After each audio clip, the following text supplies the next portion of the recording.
Ne balimaw ani ɲankuma somɔgɔw kori baasi tɛ yen ala kana baasi foyi kɛ donc bi baro bɛ Aya ni Awa de kan épisode de 10 à 13 donc an bɛna baro ta olu de kan donc an bɛna daminɛ épisode 10 la épisode 10 kɔnɔ an y'a ye Buktum TV Mali visage wɛrɛ yira o visage ye jumɛn ye cɛ ni muso u ka terikɛw ani u kɔrɔkɛw n'u dɔgɔninw parce que an yɛrɛ bɛɛ b'a dɔn an ka société kɔnɔ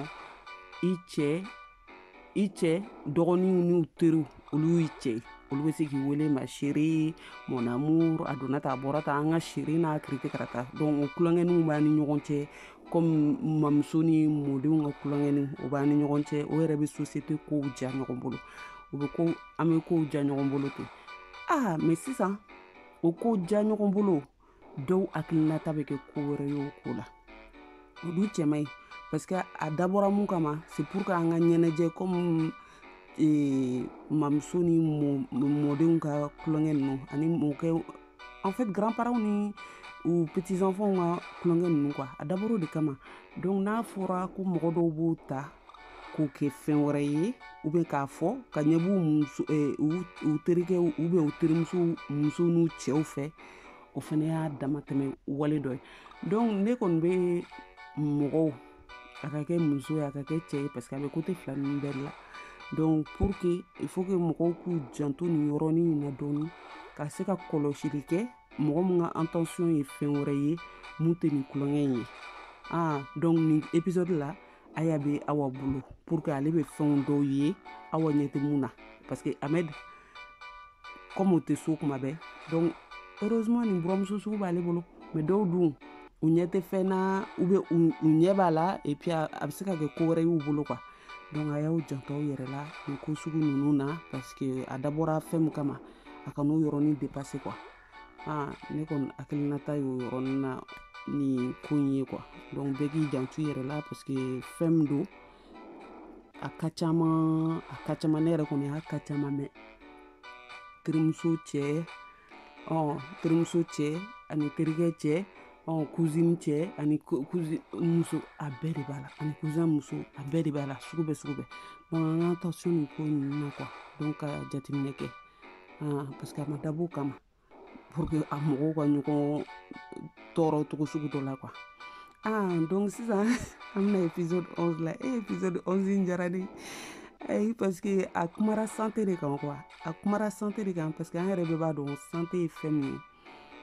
c'est a ka ɲi an bɛɛ lajɛlen ma donc ka to ka activité ka to ka tagama k'i yɛrɛ fari bɔ ɲɔgɔn na quoi a ka ɲi mɔgɔninfin ma et puis ka fari bɔ ɲɔgɔn na dɔrɔn tɛ parce que il faut que dumuni togo fɛnɛ ka yɛlɛma dɔɔni quoi donc o bɛɛ de bɛ santé in kɔnɔ donc sisan nin épisode diyara ne ye trop et puis Aya kɔni a y'a dan ne ne ni buramuso sugu b'i bolo a y'a dan ne buramuso min bɛ sɔn ka boli kɔ pour que aw ka taa boli ni fɛn ninnu kɛ non Aya y'a dan yɛrɛ de donc là franchement ne ko nin ka ɲi a ka ɲi santé ma et puis u ye clin d'œil min kɛ santé ko in na quoi a ka ɲi parce que activité physique nin ka to ka boli a ka ɲi hali n'i tɛ boli yɛrɛ kɛ parce que boli yɛrɛ bɛɛ tɛ se k'o kɛ et puis a ka gɛlɛn mɔgɔ caman ma mais ka tagama a mana kɛ mun ye mɔgɔ minnu tɛ se boli la u ka tagama ou bien u bɛ se fɛn min na quoi parce que i b'a dɔn bɛɛ tɛ se fɛn dɔ la mais u bɛ se fɛn dɔ kɔni na mun bɛ se k'i fariw bɔ ɲɔgɔn na quoi donc maintenant tagama in kɔni je pense que o ka nɔgɔn bɛɛ ma donc ka tagama mais k'a fɔ k'i bɛ tagama ralenti sugunin dɔ la o tɛ dɛ o fana bɛ fɔ parce que il faut k'i ka tagama normalement mais ka to ka tagama ka dɔɔni fara i ka cadence quoi n'i sera k'o kɛ 30 minutes 1 heure par jour o ye nafaba de i farisogo yɛrɛ la quoi i yɛrɛ b'a dɔn n'i y'o kɛ 2 semaines 3 semaines 1 mois kɔnɔ et même plus ka to k'i kɛ habitude quoi parce que fɛn min don temps b'an bolo quoi an sigi ka télé ninnu lajɛ temps b'an bolo k'an sigi ka fɛn caman kɛ fɛn min tɛ nafa yɛrɛ ɲa an ka santé or que nin na i bɛ 30 minutes ta ou bien 1 heure ta i ka journée kɔnɔ ka tagama in kɛ a bɛ nafaba de bila i yɛrɛ bɛna kow ye quoi ne kɔni ne bɛ bɛɛ conseiller dɛ mɔgɔ min bɛ se ka kɛ et puis n bɛ bɛɛ yɛrɛ conseiller parce que c'est même pas que mɔgɔ min bɛ se k'a kɛ ni a farisogo yɛrɛ kɔni b'i kun franchement a ka ɲi bɛɛ ma a ka ɲi bɛɛ ma et puis ka dumuni togo changer un peu donc c'est très très bien en tout cas a y'a kɔni a y'a dannen nin buramuso mondial mana kɛ mɔgɔ min bolo ah maintenant an bɛna épisode 12 la donc épisode 12 kɔnɔ sisan o ye yɔrɔ wɛrɛ ye communication kuma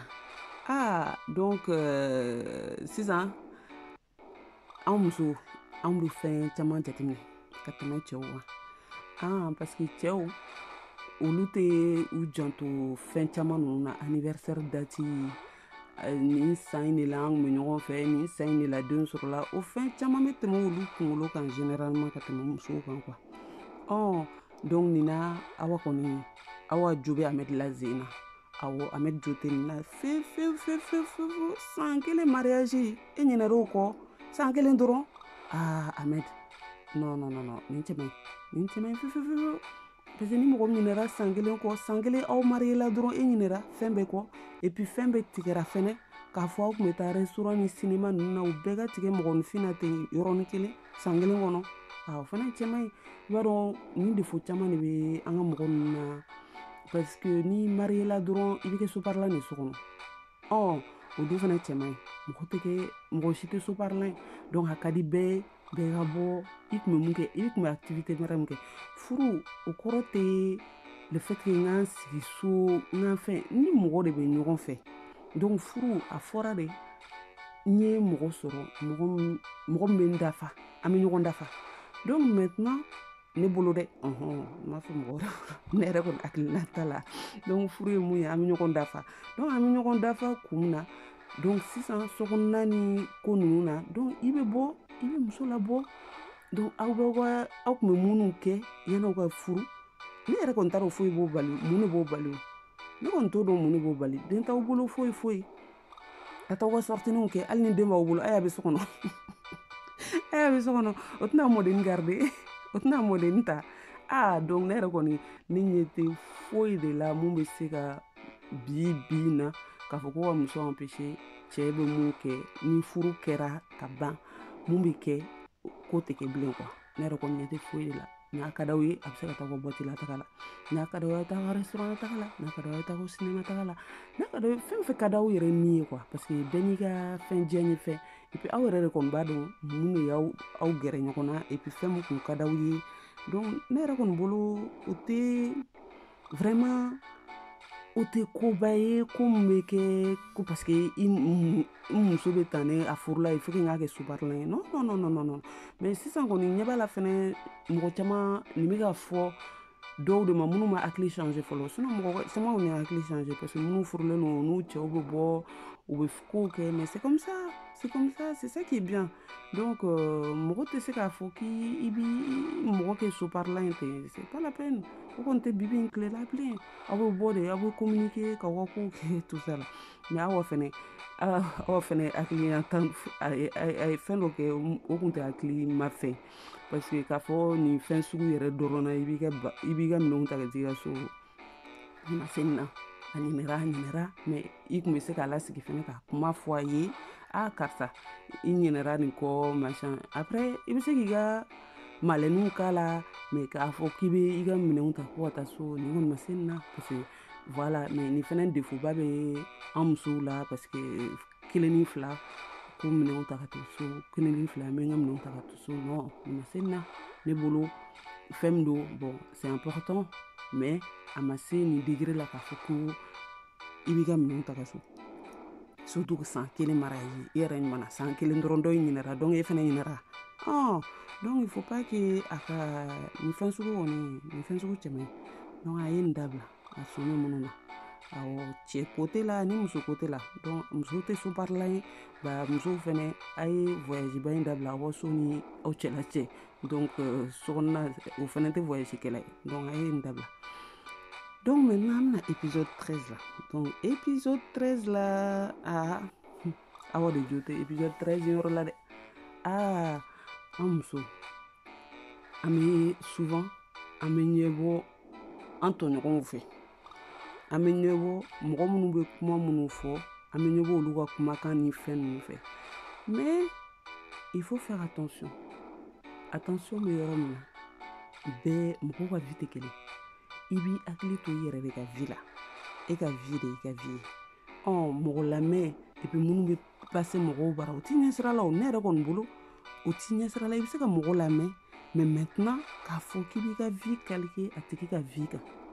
Aw ka fɛn tɛ kelen ye. Déjà sɔrɔw tɛ kelen so kɔnɔ. O b'a la. Donc et puis donc ne yɛrɛ kɔni t'a dɔn munna souvent musow b'u ɲɛma da ɲɔgɔn ma. Bon m'a fɔ musow parce que muso kunda de a ka ca mais cɛw fɛnɛ b'a la. Mɔgɔ bɛ se k'i ɲɛmada par exemple baarakɛla bɛ se k'i ɲɛmada baaratan e mɔgɔ min tɛ baara la e bɛ se k'i ɲɛmada mɔgɔ min bɛ baara la cogo di e muso e cɛ bɛ baara la et puis e tɛ baara la e bɛ se k'i ɲɛmada couple mun ma cɛ bɛ baara la muso bɛ baara la mais ça c'est pas mɔgɔ t'i ɲɛmada mɔgɔ i b'i ka vie lajɛ quoi et puis awa nin na i yɛrɛ bɛ tila k'a fɔ ko a bɛ delila ka miliyɔn d'i ma ka tɛmɛ donc ni miliyɔn dir'i ma ka tɛmɛ ni binna ko k'a t'a bolo c'est k'a t'a bolo et puis ni covid ko in na a y'o k'i la fɛnɛ ko covid ko in na activitéw jɔra dɔɔni activitéw fɛnna mais c'est la vérité donc e yɛrɛ t'a ɲini k'a faamuya parce que e ta ma d'i ma dɔrɔn e bɛ kɛlɛ k'o la non ne yɛrɛ kɔni bolo nin ko sugu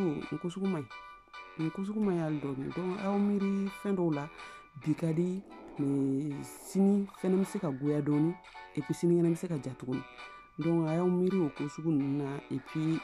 fɛn kelen e tɛ fina e tɛ jɛla mais e de bɛ kuma bɛɛ fɛn n'u ɲininkali kɛ et puis k'i ɲɛmada tɔw kan quoi donc ça c'est pas bien c'est surtout a ye mɔgɔw ka vie bila fɛn min bɛ mɔgɔw ka vie la a y'olu bila c'est pas teri kunda balima kunda a fɛn fɛn a ye mɔgɔw ka vie bila parce que fɛn fɛn bɛ mɔgɔw ka vie la tiɲɛ b'a la nkalon b'a la et puis hali ni tiɲɛ don aw ka fɛn tɛ quoi i b'i ta de lajɛ mun b'i ta kɔnɔ et puis i bɛ se ka i ta améliorer cogo min na donc il faut pas se baser sur la vie des gens c'est pas bien a man ɲi quoi a man ɲi ne yɛrɛ kɔni bolo franchement nin ye ne hakilinata ye dɛ donc ne yɛrɛ kɔni bolo et puis épisode in kɔni comme épisode ninnu bɛɛ